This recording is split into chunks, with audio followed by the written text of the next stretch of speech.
कहानी की शुरुआत में हम दुनिया की सबसे खतरनाक असैसिन टीम को कड़ी ट्रेनिंग करते हुए देखते हैं। दरअसल इन्हें जल्द ही एक बहुत ही खौफनाक मिशन पर भेजा जाने वाला था, जहां इन्हें एक हाई प्रोफाइल टारगेट से $10 बिलियन वसूलने होंगे। लेकिन क्या यह इतना ही आसान होने वाला है? बिल्कुल नहीं, क्योंकि टारगेट एक हाई प्रोफाइल बिजनेसमैन है और उसके पास हजारों की तादाद में बेहद खौफनाक फौज मौजूद है। इसलिए यह मिशन इनके लिए इतना आसान तो बिल्कुल नहीं होने वाला। इसी वजह से ऐसी डेडली ट्रेनिंग के बाद यह टीम अपना मास्टर प्लान बनाना शुरू कर देती है। दरअसल दोस्तों, इस पूरे ऑपरेशन को सोफिया नाम की एक बेहद तेज और चालाक लड़की हैंडल करती है। ये बड़े बड़े क्लाइंट से कॉन्ट्रैक्ट लेती है और फिर अपनी इस असैसिन्स टीम की मदद से उन मिशनों को एग्जीक्यूट करवाती है। लेकिन दोस्तों, अभी आप लोगों को काफी कंफ्यूजन हो रहा होगा कि आखिर ये $10 बिलियन का चक्कर क्या है। तो चलिए कहानी को शुरू से शुरू करते हैं। बात आज से लगभग 2 साल पहले की है, जब कुछ बड़ी कंपनियों के बिजनेसमैन आपस में एक बड़ी डील को फाइनल कर रहे थे। सब कुछ बिल्कुल ठीक चल रहा था, लेकिन तभी उनमें से एक गद्दार अपना असली रंग दिखा देता है। मौके पर ही वह दोनों बिजनेसमैन को ठोक देता है और $10 बिलियन से जुड़े सारे कॉन्फिडेंशियल डॉक्यूमेंट्स और ऑथराइजेशन पेपर्स लेकर वहां से फरार हो जाता है। लेकिन दोस्तों, ये पैसा उन बिजनेसमैन का नहीं था। दरअसल ये पूरी रकम एक बहुत बड़ी कंपनी की ओनर की थी। जब उसे अपने $10 बिलियन डूबने की खबर मिलती है तो वह किसी भी कीमत पर अपना पैसा वापस लाना चाहती है। इसलिए वह सोफिया के पास पहुंचती है और उसे एक डेडली कॉन्ट्रैक्ट ऑफर कर देती है।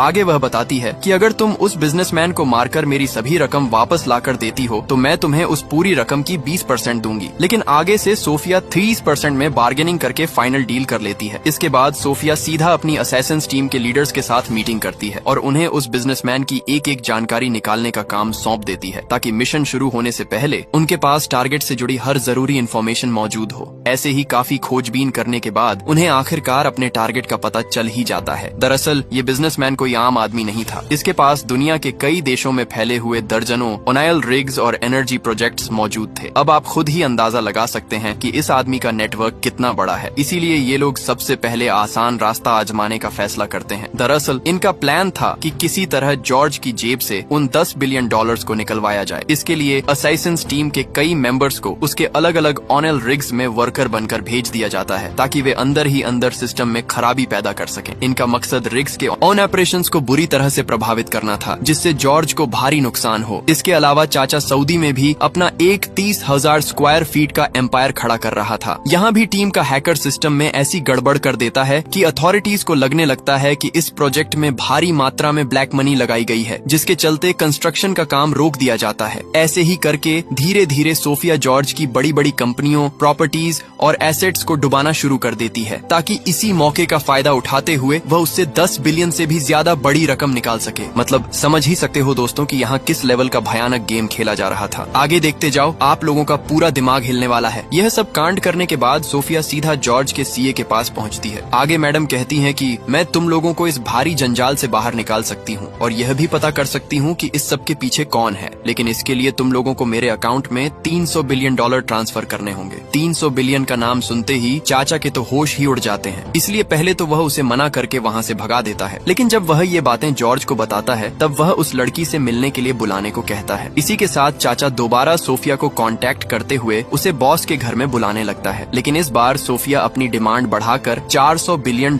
कर देती है। लेकिन शर्त यह थी कि अगर उसकी डिमांड पूरी नहीं की गई तो वह जॉर्ज से नहीं मिलेगी। इधर चाचा के तो पसीने छूट चुके थे। खैर आखिरकार वह मान जाता है और उसे बॉस के घर बुला लेता है। अगले ही दिन सोफिया उसकी आलीशान प्रॉपर्टी में पहुंचती है। आगे से वह सीधा पैसों की बात छेड़ते हुए कहती है कि अगर तुम मुझे $400 बिलियन देते हो तो तुम्हारी जितनी भी कंपनियां, प्रॉपर्टीज और एसेट्स डूब चुके हैं, मैं उन्हें दोबारा खड़ा कर सकती हूँ। और सबसे बड़ी बात, ये सबके पीछे कौन है इसका भी पता लगा सकती हूँ। लेकिन जॉर्ज सीधा जवाब देता है कि उसे सिर्फ $100 मिलियन ही मिलेंगे, इससे ज्यादा कुछ नहीं। क्योंकि जॉर्ज अच्छी तरह जानता था कि दुनिया में कोई भी कितना बड़ा तुर्रम खां क्यों न हो, डूबती नाव को इतनी आसानी से सीधा नहीं कर सकता। आगे वह कहता है, पहले तुम मेरा एक काम करके दिखाओ। अगर मुझे यकीन हो गया कि तुम सच में यह कर सकती हो तो मैं तुम्हें $400 बिलियन से भी कहीं ज्यादा दूंगा। इधर ये सब बातें सुनकर सोफिया का दिमाग पूरी तरह हिल चुका था, क्योंकि दोस्तों उसे लगा था कि अपना पूरा एम्पायर डूबने के बाद जॉर्ज बुरी तरह डरा हुआ होगा और उसे हायर करके मोटी रकम दे देगा। लेकिन यहाँ तो यह बकलोल उल्टा उससे काम करके दिखाने को कह रहा था। इसीलिए सोफिया कहती है कि मेरे पास इतना समय नहीं है कि पहले तुम्हें प्रूफ करके दिखाऊं और उसके बाद पेमेंट लूं। अगर यकीन नहीं है तो भाड़ में जाओ, अपना काम किसी और से करवा लो। इतना बेइज्जती सुनने के बाद तो चाचा बिना कुछ बोले ही वहाँ से निकल जाता है। फिर क्या दोस्तों, इन लोगों का सीधे जॉर्ज की जेब से पैसा निकलवाने का इतने दिनों का प्लान यहीं फेल हो जाता है। जॉर्ज की प्रॉपर्टी से बाहर निकलते ही कुछ गाड़ियां उनके पीछे लग जाती हैं। इधर गाड़ी में बैठे सिक्योरिटी चीफ को इस बात की भनक लग चुकी थी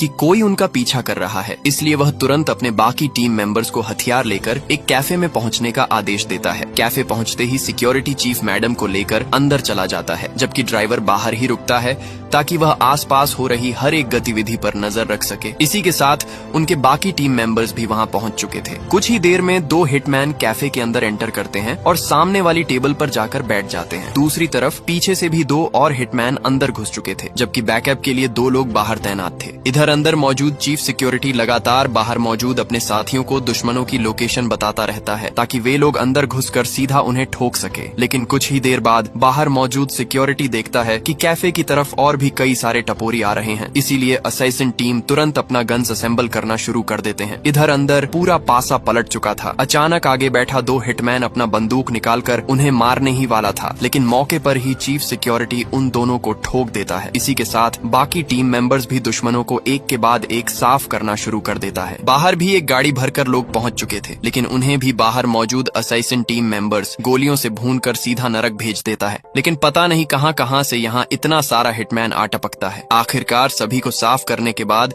चीफ सिक्योरिटी मैडम को लेकर पीछे के दरवाजे से निकल जाता है। इधर जब यह खबर जॉर्ज चाचा तक पहुंचती है कि उसके द्वारा भेजे गए सभी हिटमैन खल्लास हो चुके हैं, तो उसके तो होश ही उड़ जाते हैं।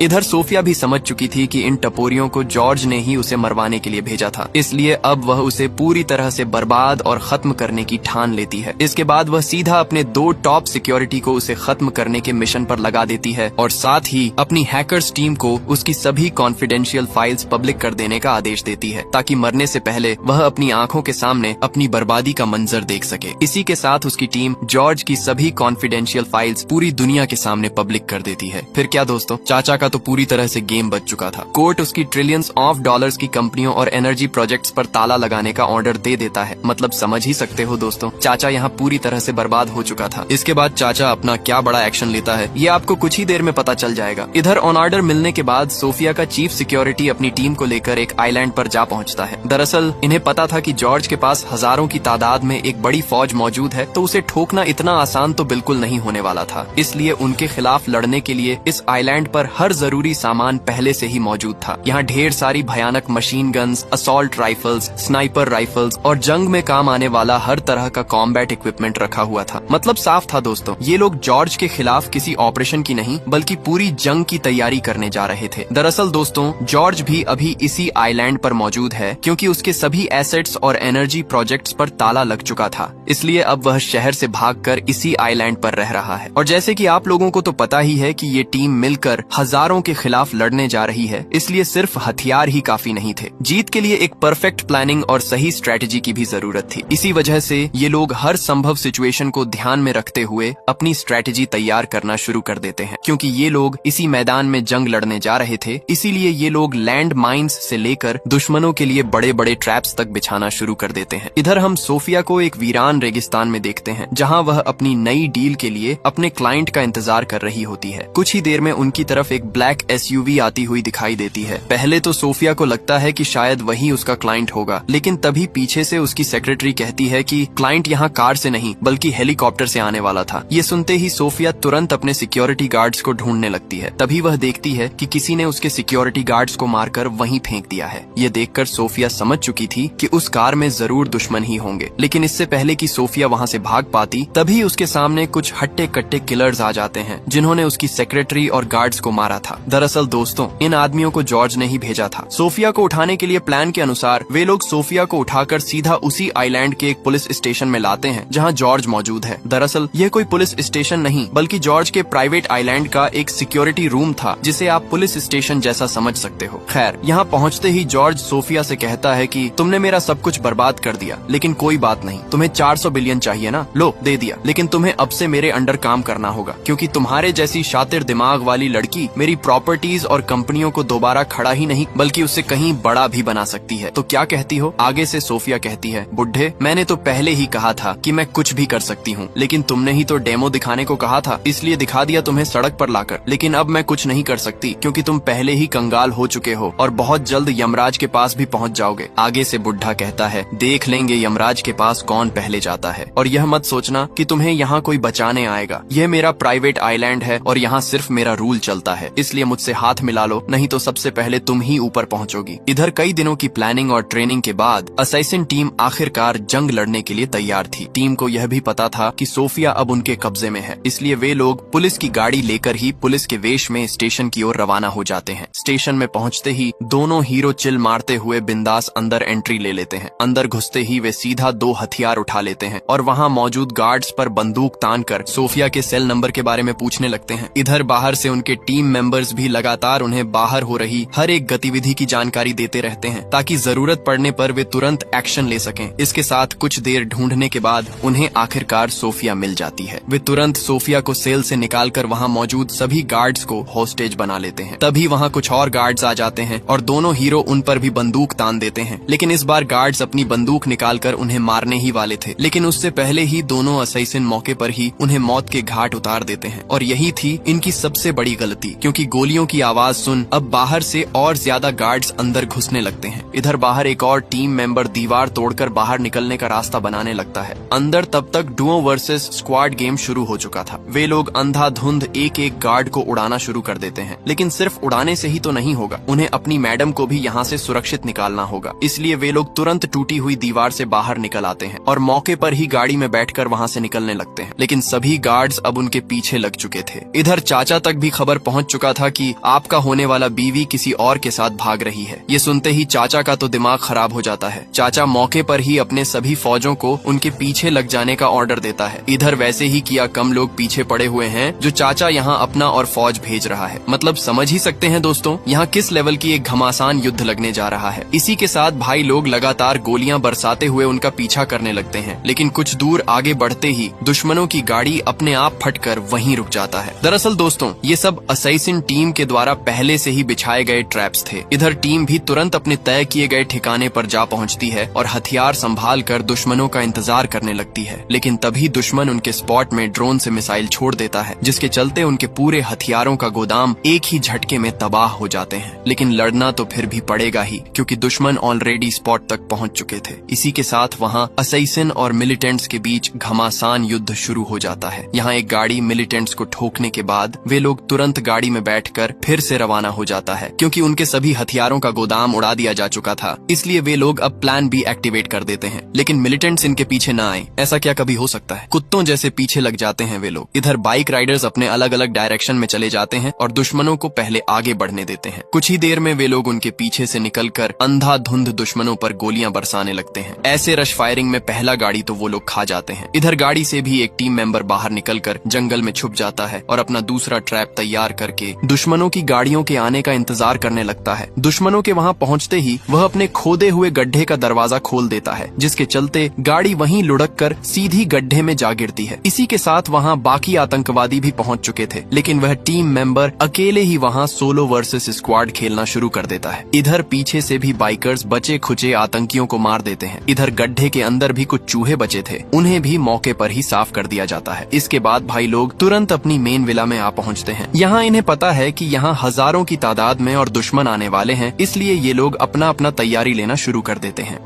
कुछ ही देर में वे लोग देखते हैं कि उनकी ओर 2 गाड़ियां बेहद तेजी से आ रही हैं। मौके पर ही वे उनके द्वारा बिछाए गए एक और ट्रैप को एक्टिवेट कर देते हैं, जिसके चलते एक गाड़ी वहीं लुढ़क जाती है। इधर जितने भी मिलिटेंट्स बच गए थे उनको स्नाइपर एक एक करके खाना शुरू कर देता है। तभी ड्रोन ऑपरेटर देखता है कि दूसरी साइड से भी दुश्मनों की 2 गाड़ियां आ रही हैं। इधर भी भाई लोग एक और ट्रैप एक्टिवेट कर देते हैं, जिसके चलते दुश्मनों की दोनों गाड़ियां वहीं रुक जाती हैं। लेकिन अब वे लोग गाड़ी से निकलकर बेहद तेजी से उनके विला की ओर बढ़ने लगते हैं। इधर टीम भी एकदम तैयार तैयार बैठी है इनको ठोकने के लिए। दुश्मन नजर आते ही चारों मिलकर एक एक को नरक भेजना शुरू कर देते हैं। कुछ ही देर में वहाँ 2 और मिलिटेंट्स की गाड़ियां आ टपकती हैं। वहीं वे लोग विला में अंधाधुंध गोलियां बरसाने लग जाते हैं, लेकिन इधर स्नाइपर बिंदास चिल मारते हुए उन्हें एक के बाद एक हेडशॉट मारना शुरू कर देता है। दूसरी तरफ चारों मिलकर लगातार दुश्मनों के ऊपर भेजते ही जा रहे हैं, लेकिन दुश्मन खत्म होने का नाम ही नहीं ले रहा। दुश्मन आते ही जा रहे हैं। इधर असली गेम तो स्नाइपर खेल रहा है भाई। वह बिंदास घर में बैठकर चिल मारते हुए दुश्मनों को पेलते जा रहा है। लेकिन दोस्तों कुछ ही देर में दुश्मन बेहद नजदीक पहुंच जाते हैं, जिसके चलते उन चारों को थोड़ा फैल कर